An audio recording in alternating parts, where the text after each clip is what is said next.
Hello friends, welcome to my YouTube channel computer informatics. तो जैसा कि आज की सीरीज़ यहाँ पर आप देख पा रहे हैं, इसमें हम सीआरपी का रिसेंटली में अभी एग्ज़ाम हुआ था अलग अलग डेट पर और अलग अलग शिफ्ट में। तो हम यहाँ पर क्या करेंगे, जो हमारे यहाँ पर 27 डेट यानी कि लास्ट डेट को जो हमारा एग्ज़ाम हुआ था, 27 हमारी लास्ट डेट थी, उससे पहले 23 को हुआ था।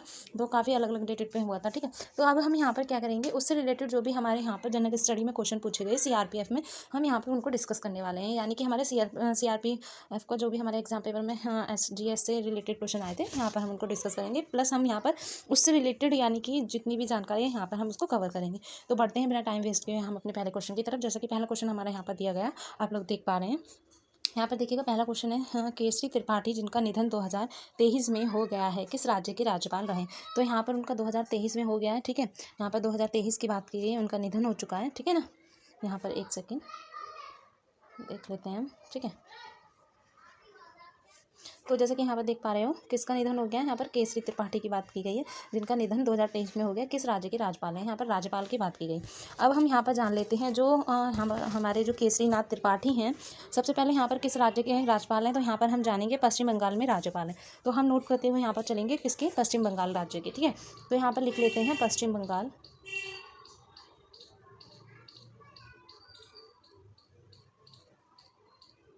ठीक है। पश्चिम बंगाल में राज्यपाल रहे हैं। बात करते हैं कब से कब तक का इनका टाइम ड्यूरेशन था।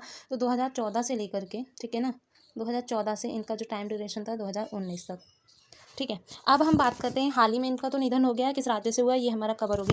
बट यहाँ पर ये भी पूछ लिया, और एक चीज़ और इनके बारे में जानकारी, ये पहले बिहार के भी राज्यपाल रह चुके हैं, ठीक है। ये भी काफ़ी इंपॉर्टेंट है। नेक्स्ट अब यहाँ पर हम ये भी देखेंगे, जैसे कि यहाँ पर बता रखा है कि अब इसके बाद जब इनका निधन हो गया है, तो जैसी बात है, पश्चिम बंगाल के जो नए राज्यपाल होंगे उनको नियुक्त किया गया होगा। तो आखिर वो कौन है, यहाँ पर हम वो भी जान लेते हैं। तो रिसेंटली में जो हमारे पश्चिम बंगाल के राज्यपाल हैं वो आनंदपुर यानी कि बोस साहब हैं। तो यहाँ पर मैं नाम लिख देती हूँ वर्तमान, ठीक है ना।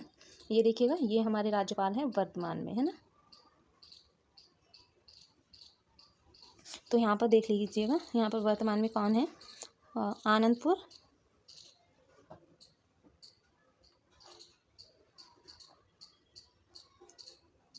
बोस साहिब, ठीक है। अब एक चीज़ और जान लेते हैं, यहाँ पर इनको बोस के नाम से भी बुलाया जाता है, ठीक है।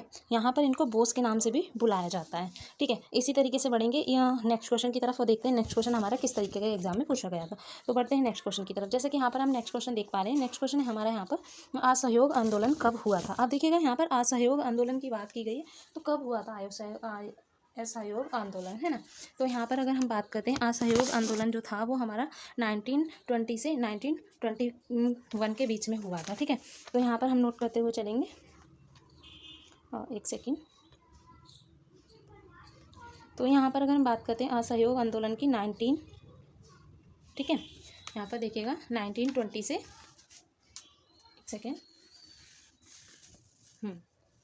1920 से यहाँ पर देखिएगा 1921, ठीक है।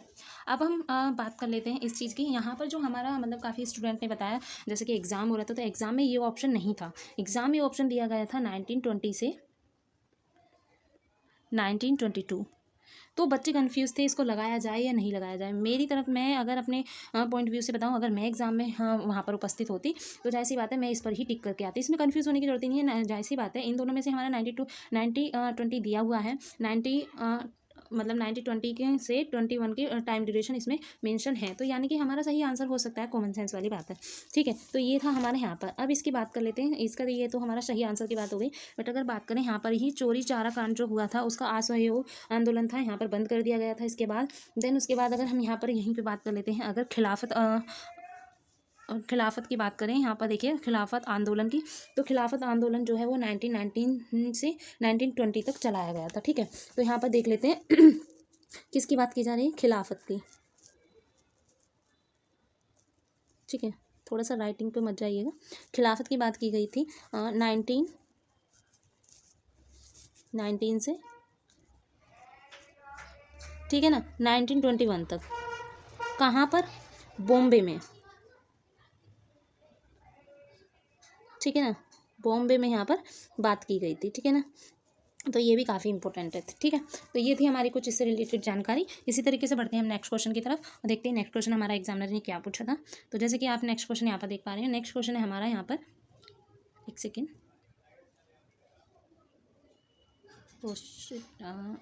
ठीक है। तो जैसा कि नेक्स्ट क्वेश्चन हमारे यहाँ पर है, भारत में शहरी जनसंख्या यानी कि 2035, ठीक है। काफ़ी बच्चों ने इस क्वेश्चन को स्किप भी किया होगा, क्योंकि यहाँ पर देखिएगा 2035 की बात की गई है, जो कि रिसेंटली में अभी हमारा क्या 2023 चल रहा है। तो भारत में शहरी जनसंख्या के बारे में बात की गई, 2035 तक कुल कितनी हो जाएगी।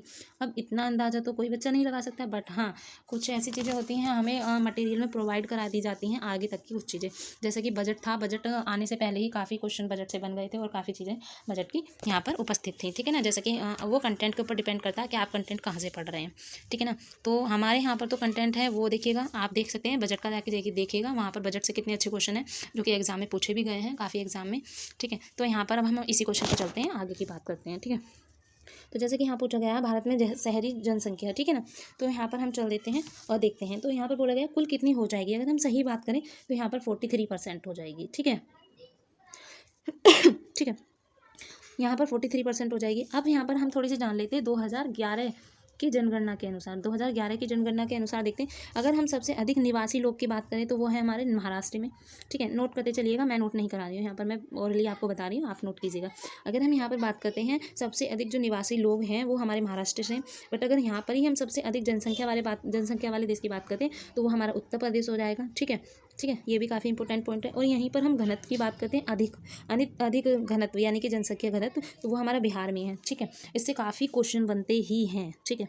अब यहाँ पर हम कम घनत्व की बात करते हैं तो वो हमारा अरुणाचल प्रदेश से होगा। कहाँ से? अरुणाचल प्रदेश से, ठीक है। तो ये ध्यान रखना है आपको, जो मैंने बताया है। मैंने सिर्फ यहाँ अरुणाचल प्रदेश का नाम लिखा, बट एक बार मैं रिपीट कर देती हूँ। 2011 की जनगणना के अनुसार अगर हम सबसे अधिक निवासी लोग की बात करें महाराष्ट्र से हैं, बट सबसे अधिक जनसंख्या की बात करें तो उत्तर प्रदेश से हैं। यहाँ पर ही हम जनसंख्या घनत्व कम और ज़्यादा की बात कर लेते हैं, तो बिहार में ज़्यादा है और कम की बात करें तो अरुणाचल प्रदेश में कम है, ठीक है। यहाँ पर 2035 तक इतना हो जाएगा, ये मैंने आपको बता दिया। इसी तरीके से चलते हैं नेक्स्ट क्वेश्चन की तरफ और देखते हैं नेक्स्ट क्वेश्चन में क्या बताया गया, ठीक है।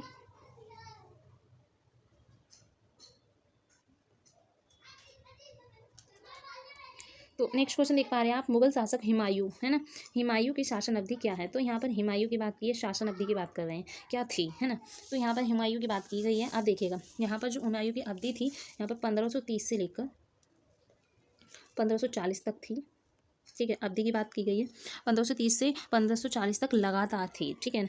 अब यहाँ पर ही हम बात करेंगे शाहजहाँ की शासन अवधि। अभी तो हमने यहाँ पर हुमायूं की थी, बट और लगातार यहाँ पर, ठीक है ना, कंटिन्यू, ठीक है।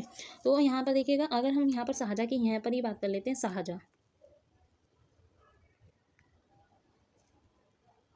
यहाँ पर ही हम शाहजहाँ की बात कर लेते हैं। तो शाहजहाँ की जो थी वो हमारी 1628 से लेकर के यहाँ पर देखिएगा 1658 तक, ठीक है।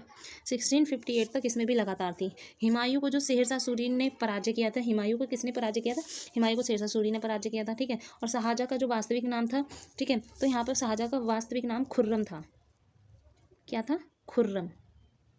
किसका? शाहजहाँ का वास्तविक नाम, ठीक है, खुर्रम था, ठीक है। और इन्हें फरीद के नाम से भी जाना जाता था, ठीक है ना, फरीद खान के नाम से भी इनका जाना जाता था। अब यहाँ पर हम यहीं पे बात कर लेते हैं, देखिएगा। तो यहाँ पर जो हमें क्या ध्यान रखना है वो चीज़ हम जान लेते हैं। देखिए जैसे कि मैंने हुमायूं बताया, तो यहाँ पर क्या से क्या अवधि थी, शाहजहाँ की क्या थी, है ना।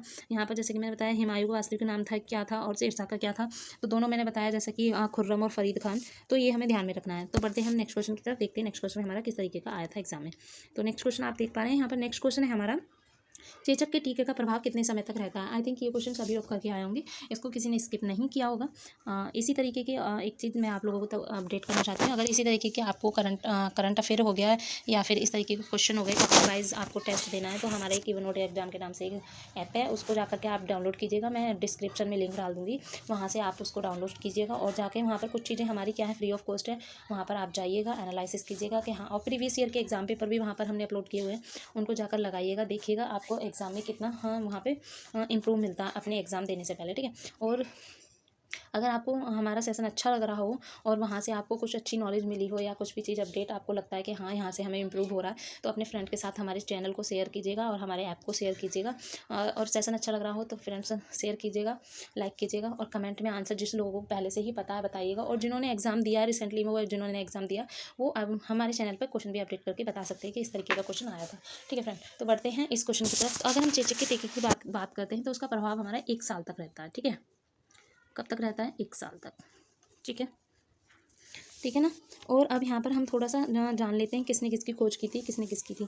ठीक है, अगर हम बात करते हैं खोज की, तो यहाँ पर चेचक के टीके की जो खोज की थी एडवर्ड जेनर ने की थी। किसने की थी? एडवर्ड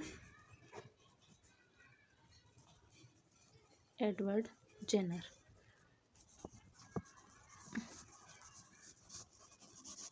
यहाँ लिख देती हूँ खोज, है ना, यहाँ नहीं लिख के यहाँ लिख देती हूँ खोज।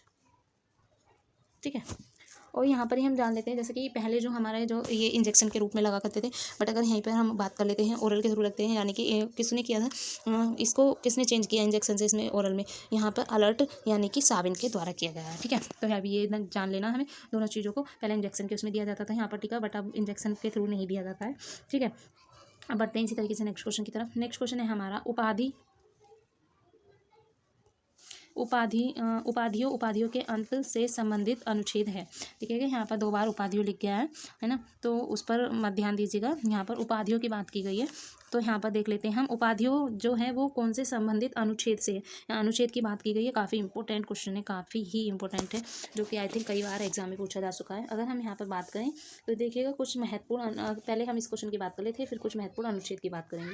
अगर हम जैसे देखते हैं 16 नंबर का जो अनुच्छेद है, वो हमारा जो अनुच्छेद है, देखिएगा यहाँ पर हम अनुच्छेद यहाँ पर देख लेते हैं। ठीक है, 16 नंबर का जो अनुच्छेद है वो अवसरों की समानता के लिए होता है। अवसरों की,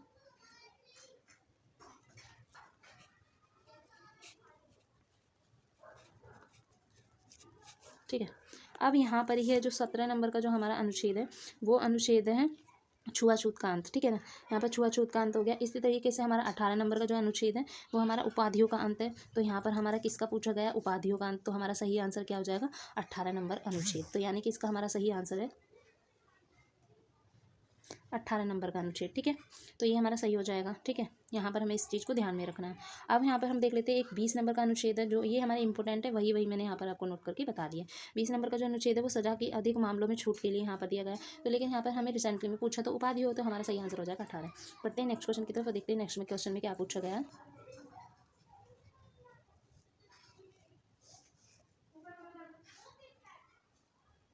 नेक्स्ट क्वेश्चन है कथक कहाँ का प्रमुख शास्त्रीय नृत्य है?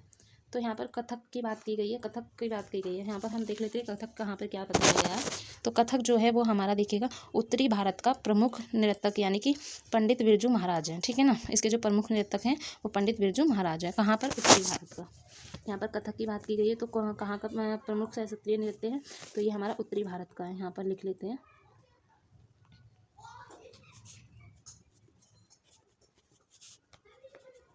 ठीक है ना, अब यहाँ पर हम देख लेते हैं किसके द्वारा इसके प्रमुख जो वो हैं, कौन? प्रमुख नर्तक। तो यहाँ पर हम लिख देते हैं बिरजू महाराज। ठीक है, बिरजू महाराज है। अब इसी तरीके से हम बढ़ते हैं नेक्स्ट क्वेश्चन की तरफ और देखते हैं नेक्स्ट क्वेश्चन में क्या बताया है। ये हमारा आज का लास्ट क्वेश्चन, क्योंकि मैंने यहाँ पर आपको सारे क्वेश्चन यहाँ पर क्या किए हैं, आप लोगों को अपडेट कर दिया है। कुछ क्वेश्चन हैं जो पूछे गए हैं, बट मुझे कुछ बच्चों ने बोला कि ये क्वेश्चन आया भी था, कुछ ने अपडेट दिया कि नहीं सर ये क्वेश्चन नहीं पूछा गया था, नहीं मैम ये क्वेश्चन नहीं आया है। काफ़ी बच्चों ने ऐसा भी बताया। तो यहाँ पर हम देख लेते हैं जो क्वेश्चन जैसे मुझे बच्चों ने जैसे अपडेट दिया वही अपडेट मैं आप लोगों तक पहुँचा रही हूँ। और जो बच्चे एग्जाम दे के आए